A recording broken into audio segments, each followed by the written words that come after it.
This video is going to be completely audio and about a specific video I deleted that's unrelated to my normal content, so if you don't want to hear about that or don't know what I'm talking about, I totally understand. Next big video is coming soon. But for those that do know what this is about and are wondering why it's coming now, well, I've been contemplating about whether this is the right thing for me to do or not for a while. Initially I thought about just moving on and not making a follow-up beyond a community post, as I didn't think anything else needed to be said. But I'm just not the kind of person that can act like everything's fine and leave it at that. Never have been. I know not talking about it would lead to the majority of people forgetting, but I would remember. I do remember, and so I'm going to give a more detailed explanation of my thought process and mistakes without explicitly mentioning the two main individuals involved. This is because the video was, as an overarching theme, about their relationship and how I believed one of the people in that relationship was in an emotionally manipulative, compromising position. My belief that this may have been the case began on November 15th with a former friend of the person's partner making a tweet in which they discussed the partner's supposedly manipulative behavior whilst they knew each other, and this concerned me, so I looked further. There was no plan to make a video at all at this point. I just wanted to look into it by asking anyone that might have answers, as I also once had a friend that was in a manipulative relationship, as many of you might know. Though she was in one with an adult as a minor, so it was far worse. Still though, since I had known this person for a couple years and we'd had on and off interactions over the course of them, I considered them a friend, and wanted to make sure if it was the case, as I didn't want them to be suffering, so I asked around. Some of those I asked choose to remain anonymous to this day, and I totally get why, but one of the more prominent people I asked about the situation was Daft Pina, as he was closer friends with the person at one point, and I'd heard from another anonymous person that he had information. I talked with him on December 1st, and seeing the information he presented in regards to himself, as well as others who had experiences with the partner, plus the information I'd accrued, I decided I wanted to try reaching out to the person with a call, preparing a video script as well, as they'd seemingly pushed away other people's individual concerns, so during Daft and I's conversation, I came to the conclusion that a video compiling all their experiences and complaints together would show that many people were concerned for legit reasons and displayed negative behavioral patterns. I also was of the belief that, regardless of whether the call went well or not, it needed to be said since it seemed to be affecting many others as well as the person. Obviously now though, I believe that everything specifically relating to the person's relationship should have been excluded, as it was private, and regardless of how I feel about it, it shouldn't have been revealed for everyone to see. But back to the retelling, first came the call, which should have been the end of it straight up, but the entire setup was a massive mistake. At first, I'd thought about going into it more naturally without Daft present, stating my concerns to them genuinely, and being straightforward about who I'd talked to and why. However, Daft wanted to use it as an opportunity to probe for information we hadn't had confirmed yet, and insisted on having the call recorded with pre-made questions to ask and a group of friends to join in. But he also wanted to be real sneaky and underhanded about saying it would be recorded, mixing the mention of it in offhandedly with a longer statement, so if the person didn't address the recorded bit, it would technically count as consent, as they live in a two-party consent state. However, I knew for a fact that wasn't how it was going to go, and mentioned as much to Daft, but he shrugged it off, and though I knew it wasn't the right thing to attempt, I tried going along with it thinking he knew best. It was noticed immediately, no doy.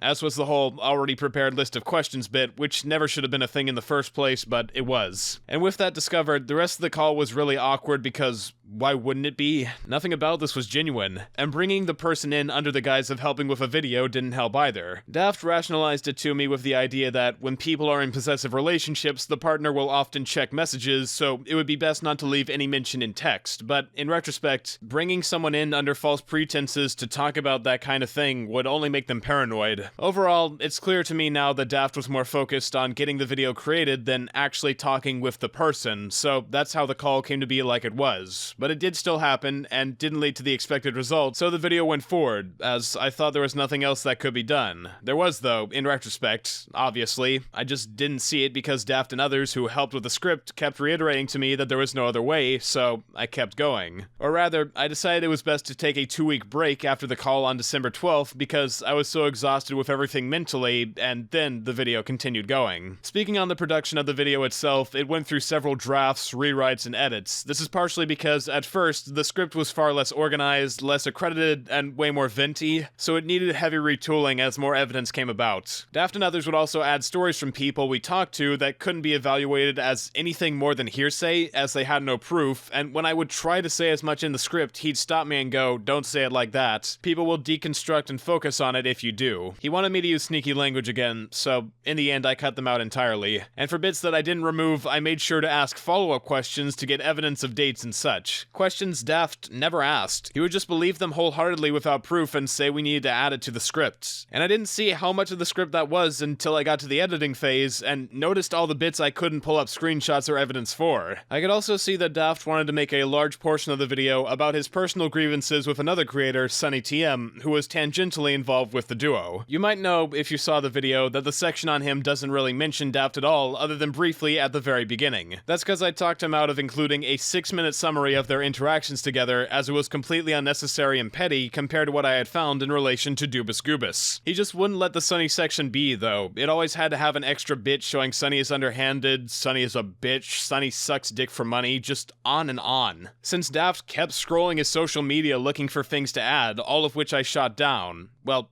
other than one. At the very end of the Sunny section, I briefly mentioned that Discord moderators stated Sunny posted the nudes of a girl in the OniPlays Discord server. However, there was no physical proof of this happening, so I wanted to exclude it entirely. But Daft was insistent that I keep it, so I did, with the prerequisite that it was unconfirmed but matched with Sunny's behaviors. And look, Sunny does suck. He emotionally manipulated a man in the midst of a mental breakdown to send money to a trans organization to make up for whatever unintentionally, allegedly transphobic remark he made. Then when the opportunity suited him, he said that the man was still transphobic and that the apology he suggested was corporate. Then, during a live stream when he had the chance to admit he was obviously just bullying and trolling this guy, he doubled down saying the guy was actually transphobic and that he did it for the good of trans people. Sunny is an asshole, a troll, a wannabe edgelord contrarian, creepy, unself-aware, and fake. But I shouldn't have mentioned anything relating to him that didn't have physical proof, even if I stated it was based on the testimony of others. That's why I couldn't come up with a justification for it when asked on livestream. That's why I couldn't come up with justifications for a lot of things on livestream. I was uncertain and didn't know it, because I'd been hyped up that this was a good idea despite my reluctance, and eventually, I thought I was confident in creating it, but I never was. And I only realized that when I was given negative feedback. Feedback I never received until it was already too late. This isn't to say I didn't try to get varied opinions. I showed the video and script to a couple good friends that didn't know anything about the situation who said it was solid. I showed it to the people I interviewed and they said it was solid. It made me think I was wrong to worry, that I was indeed doing the right thing. But as soon as I saw negative thoughts on the video being publicly released, I remember feeling a lump in my throat because I knew I didn't have a rebuttal. And when put to scrutiny, I couldn't defend the choice to make the relationship information public. And that's when I learned I'd messed up. It was never my place to publicize the info, and no matter the intention,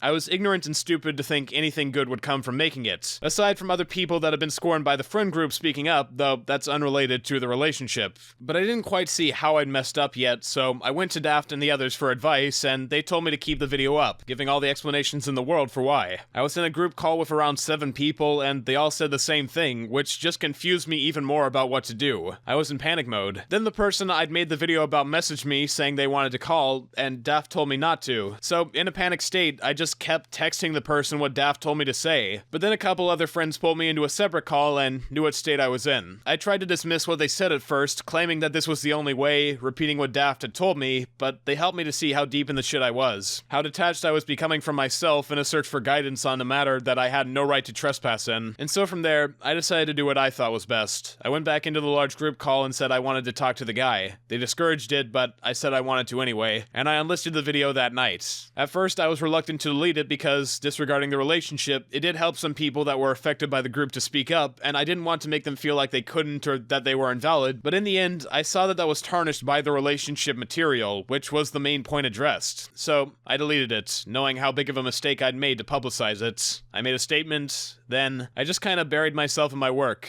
I've got a big video coming soon for those that want to know when I'm going to get back to regular content, but I did keep my ear to the ground, and one person I never saw come to my defense in all of this was Daft. Privately, he said that he was proud of me for making my own decision, but he was completely silent on social media and didn't make any posts for a couple of weeks. I asked him about it, and he said he would make a statement in a month or two so people wouldn't believe he puppet mastered me into making the video, and to be honest, I don't think he did. I pushed back against a lot of his influence. I was the the one that said it should be on my channel since I had the better reputation and thought no one would take it with the seriousness it deserved if Daft covered it, which probably should have been my cue to not have him involved at all, but he was always a good friend to me, so I trusted him. I was the one that brought him on in the first place. I decided to upload the video. It was my mistake ultimately. Daft made the situation far worse with his presence, but I'm not sure I'd call him a puppet master, more so an enabler. I can't pretend like it's all his fault. I genuinely thought it would help the situation with the person, as stupid as that sounds. But I've come to see with this whole thing that I was 100% wrong to go about it like I did from the word go. No matter how many people said it was a good idea, no matter how much support I received, I should have been able to see how poor of a decision it was. Believe it or not, I'm not a terminally online person. I do spend a considerable amount of time on my PC since that's how I play a lot of games and get all my work done, but I only really had Twitter as far as social media, and recently I've decided to stop using that. I don't talk to people on Discord all that often outside of friends, many of whom I know and hang out with in real life. Yet, as this has been pointed out to me so many times before, it was a seriously terminally online thing to do, and now I can see that a lot of the reason behind that terminally online decision was due to who I let influence me. People have said it for a while, and I've tried to shrug it off or even defend him, but I can't deny Daft is a toxic person. It's something I've rejected for a while, but it's true. He really, at least from my perspective, hasn't changed much since the days of the Jaden face reveal. He's just gotten better at hiding it publicly and letting other people fight his battles, like he tried to do with me by including a massive section on Sunny. He wants to pretend he's better than all these people that talk about him, acting like he doesn't care, but he does. To be honest, I didn't take the criticisms of Daft too seriously for a while because people like Jar and Sunny would do it so poorly, just regurgitating what others had said or having completely stupid points. But for the first one that really stuck with me, a video by this guy Rhythm Rev, I knew Daft had seen it. He even had a friend of mine continually reply to Rev on Twitter so Daft could act like he hadn't seen it. He cares a lot about his public perception and has a really black and white mentality about whether people are good or bad. That's why when I have brought up my own concerns to him, he's usually brushed them off, saying the shit he did was for the greater good. It was with that same mentality that, back during the Antunes drama of 2020, he convinced me to report the video for privacy and creating the weird spanking animation, both of which I regret doing as they came off hypocritical, though I don't know how many people even remember that fiasco. And you know, when it comes to the Sunny section of the video, in retrospect, it doesn't have too much to do with the person and their relationship, but subconsciously, I think I decided to keep what was left of it, aside from Daft's grievances, not only to show what Sunny had done to Dubus Goobus, which was really fucking horrific, but also, I kinda empathize with the person. Having a friend that doesn't listen to criticisms and keeps repeating toxic behavior over and over, yet, for whatever reason, you stick by them, keep them as a friend, publicly hang out with them, and trust their word. But I can't do this anymore.